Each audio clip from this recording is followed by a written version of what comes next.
حضرت برا بن مالک نا 12 سال کی عمر ہے، نبی پاک گلی سے گزر رہے تھے تو دوڑ کے آ گئے، آ کے نا حضور سے چمٹ گئے، عرض کرنے لگے حضور کوئی حکم بتائیں، میرا دل کرتا ہے آپ کی بات مانوں۔ تو حضور نا چھوٹے چھوٹے کام بتاتے ہیں، دکان سے، یہ بچوں کو یہی بتانا ہوتا ہے نا، دکان سے لے آ، یہ کر دے، فلاں کو بلا لے، لیکن حضور ان کی غیر موجودگی میں ان کا ذکر بڑا کرتے۔ ایک دن کچھ لوگ کہنے لگے حضور بڑا ذکر کرتے ہیں پر وہ کرتا تو چھوٹے موٹے کام ہے بچہ۔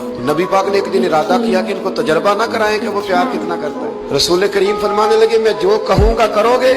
حضور کروں گا۔ فرمایا جاؤ اپنے باپ کی گردن کاٹ کے لاؤ۔ ایک روایت میں ہے کہ مولا علی کے گلے میں تلوار لٹک رہی تھی، یوں کھینچی اور اس نے جذبات سے دوڑے کہ حضور نے فرمایا اسے پکڑ لو ورنہ یہ گردن کاٹ بھی لائے گا، پکڑ لو اسے ورنہ یہ کاٹ دے گا۔ اللہ کی قدرت کے تھوڑا وقت گزرا تو وہ بیمار ہو گئے۔ دن میں 2 مرتبہ میرے نبی پاک تیمارداری کرنے گئے۔ ایک شام رسول کریم تشریف لے گئے تو حضور سرانے بیٹھے، ماتھے پہ ہاتھ رکھا تو کریم محبوب ان کے باپ کی طرف کان میں کچھ کہا ان کے والد سے، حضور رونے لگے اور پھر حضور نے دوبارہ ماتھا چوما، پیار کیا اور چلے گئے۔ تو حضرت طلحہ بن برانا اپنے ابا کو قریب بلایا اور چارپائی میں بٹھایا، کہنے لگے ابا جی حضور کیا فرما گئے؟ کہا بیٹا تیرے والی بات نہیں۔ کہا نہیں بتائیے؟ کہا نبی کریم علیہ السلام نے فرمایا کہ شام کو نا میرے طلحہ کا انتقال ہو جائے گا اور جب اس کی روح پرواز کر جائے تو مجھے خبر کرنا، میں آ کے جنازہ پڑھاؤں۔ مدینے میں ٹھنڈ بڑی تھی، حضرت طلحہ نے نا اپنے باپ کا ہاتھ پکڑا اور اپنے سینے پہ رکھا، کہنے لگے ابا حضور تو جو فرما گئے پر میری وصیت یاد رکھنا، نبی پاک کے دین کا قانون یہ ہے کہ جب کوئی انتقال کر جائے تو جلدی دفن کرو۔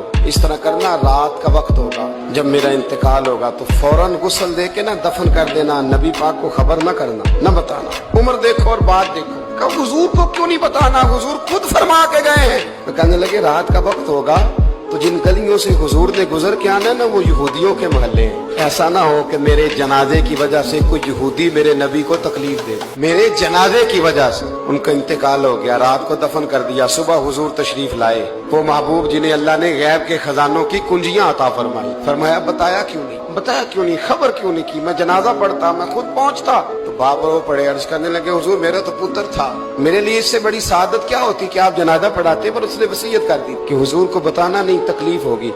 نبی کریم فرمانے لگے بتاؤ مجھے اس کی قبر کہاں؟ اور یارو غور کرنا، ساری دنیا گنبد خضرا، روضہ رسول پہ، اور نبی پاک ایک غلام کی قبر پہ تشریف لے گئے۔